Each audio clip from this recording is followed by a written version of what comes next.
Yo, yo, yo, what's up, everybody? Thank you for tuning in to today's podcast. It's Cody, Gotham's Caped Crusader, and we're keeping it geekly. Yes, this is your number one stop for all things geek culture, from comic books to video games and so much more. And man, oh man, do we have some heavy-hitting news for you and some fresh DC comics right out the oven. But I am excited to announce that I am going to be looking into some more merch designs. This, of course, right here, this shirt will be the first of which to drop. So without further hesitation, let's dive right into that geekly news, and then we're going to up the ante with some fresh comics right on New Comic Book Day. So right off the press, it would look like Venom 2 director Andy Serkis has confirmed that the movie is not going to be a part of the MCU. Now, with the Carnage trailer dropping not too long ago, fans of all natures have been breaking it down to a T, looking for Easter eggs of any sort that ties it to the MCU. And I'm sorry to break it to you guys, but it looks like hope has been squashed for any moviegoer that's hoping to see any ties to the MCU. Now, keep in mind, in the first Venom, we didn't see any sort of traceable link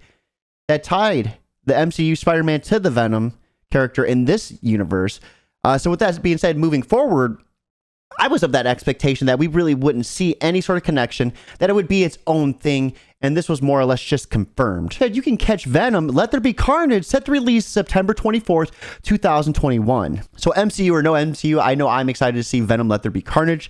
I can't wait to see what happens when you put these two in the same room and they go head to head with nothing holding them back. So Adult Swim recently dropped something that was pretty heavy hitting as well, I felt. It looks like we're not only going to be getting an Aqua Teen Hunger Force movie, but also a Metalocalypse and Adventure Brothers. The network revealed that it's going to be revisiting 3 of these beloved animated series, and it's going to be set for a digital and a physical release for 90 days, followed by premieres on both HBO Max and Adult Swim. Aqua Teen Hunger Force is going to serve as a continuation of the animated series. The Metalocalypse is going to have a feature-length endeavor that's going to show what happens after they rescue Toki, and that one's going to seem pretty interesting. It's going to be helmed by the original creators, Brandon Small and Tommy Blancha. And then last but not least, the Venture Brothers. This is going to be another continuation after this series was canceled by Adult Swim last year.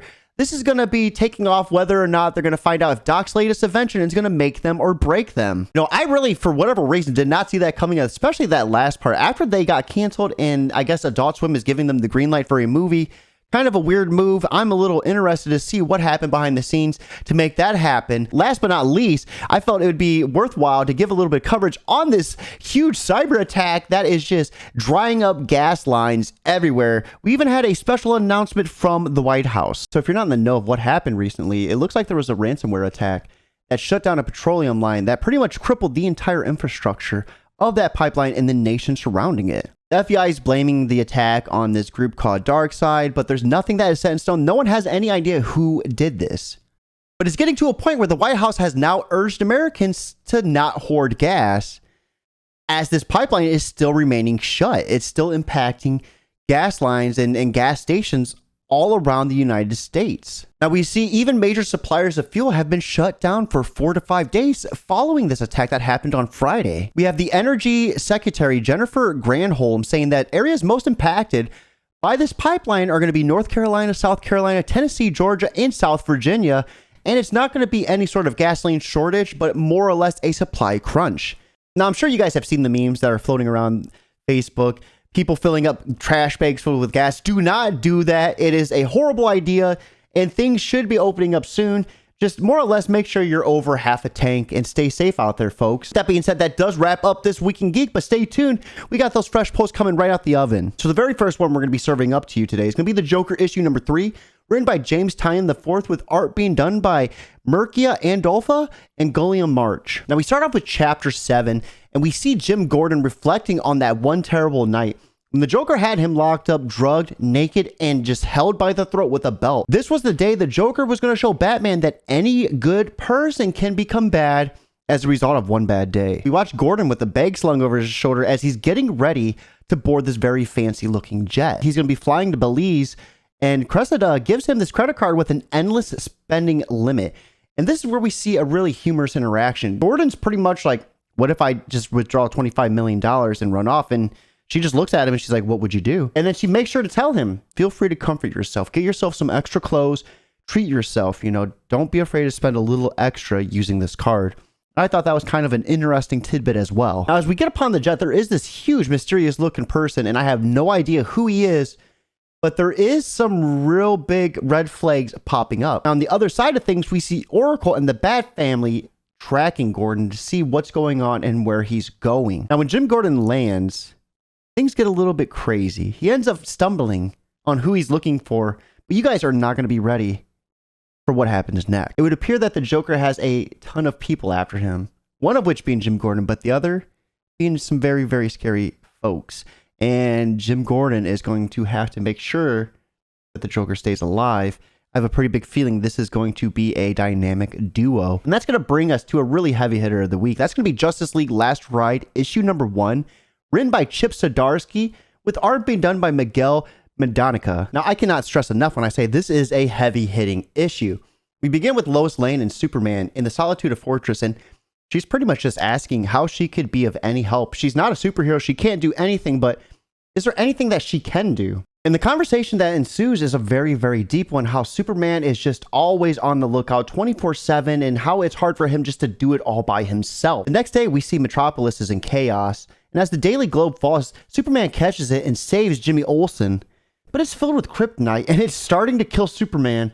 And that's when he wakes up from his dream. We transition to him getting up and answering the call from the Justice League Watchtower. And he's summoned by none other than the Flash and Wonder Woman. Now, those two are conversating, asking if Superman and Bruce are going to be able to set aside their childish differences. And we notice there hasn't been any activity in this Watchtower for quite some time, as the Flash makes a comment that he has nothing to eat besides non-perishable food. In enters Superman as he hears that comment and is sure to tell them that it's not childish at all. And then that's when we see Bruce enter the scene as well, in his very dynamic and dramatic entry, of course. We see Batman start to take the lead, to which Superman quickly replies that he is not doing anything of the sort. And as a fight starts to break out between the two, we see Wonder Woman stand up and get in between the both of them. Things are very tense, and we don't know quite yet what set the tone that broke apart this friendship. We see the Green Lanterns enter the scene, and this is what we're called here for. It looks like somehow they have caught the world's most wanted, not the world's, the universe's most wanted man, Lobo. And they need the Justice League's help to make sure he stays alive long enough to stand trial. At this point, we see Hal Jordan enter the scene, and he makes a note that he wants to set Oa up on the moon, and not only that, but take all the heroes on Earth and make them honorary Green Lanterns. So this would eliminate the need for the Justice League ultimately. So it's at this point we see Batman just get up and leave. He doesn't have time for any of this, and he needs to get back to Gotham. And it's not long before we see him intercepting a crime. We see Superman hit the same crime scene, and he's able to clean it up in a matter of seconds. His only request is a meeting with Batman. Now, the meeting goes just as well as you thought it would between these two. It's very tense and it's very combative. We found that Batman is the cause of a death within the Justice League, and that is what broke these two apart. Now, with everybody and their mother wanting to kill Lobo, is Batman and Superman going to be able to put their differences aside to help this man stand trial? And I'll give you a little bit of a spoiler. The place where Batman has in mind is going to be off this world. And this brings us to our last issue of the day. This is going to be Future State Gotham issue number 1, written by Dennis Glover and Joshua Williamson, with art being done by Ginnis Milano-Ginnis. Now we begin with Red Hood and Wesker going head to head, as Red Hood is attempting to foil Mr. Scarface's plans. Things are different ever since the magistrate took over, and we see this as Mr. Scarface and Wesker are bickering, giving Red Hood enough time to grapple up the robot and dismantle Wesker. This is when Peacekeeper number 3 interjects, and he is thoroughly upset. This was his crime scene to take care of, and he is wanting to know, is Red Hood on their side, or is he still working for the Batman? Red Hood, on the other hand, is just interjecting that he is trying to save his neighborhood. This is where he lives, and he saw some fuss going on, so he wanted to put a stop to it. Now, this is when they both hear a sound that stops them dead in their track, but not for long, because we see them both speeding for dear life as they are trying to get out. The street and ground below them is slowly crumbling and falling into this huge explosion that almost takes Peacekeeper number 3's life. Now, as they struggle to get up and look off into the distance, they see this huge bat logo etched into multiple city blocks, and this had to have probably killed a multitude of people, to my guess. Now we see Red Hood drive off to this alleyway, and he's talking to this mysterious shadow, and they're wondering who did this. and all the fingers are pointing towards the new Batman. We then get a little bit of an origin story for how the Red Hood joined the Magistrate. This was kind of a trickier scene for me. It looks like he joined in hopes of gaining the upper hand, but still being undercover for the Bat family. Now, even with all those clearance codes and an endless unlimited supply of resources, the Bat family wants nothing to do with him. And we see this as Red Hood jumps upon the Monarch rooftop and is quickly met with Nightwing's baton.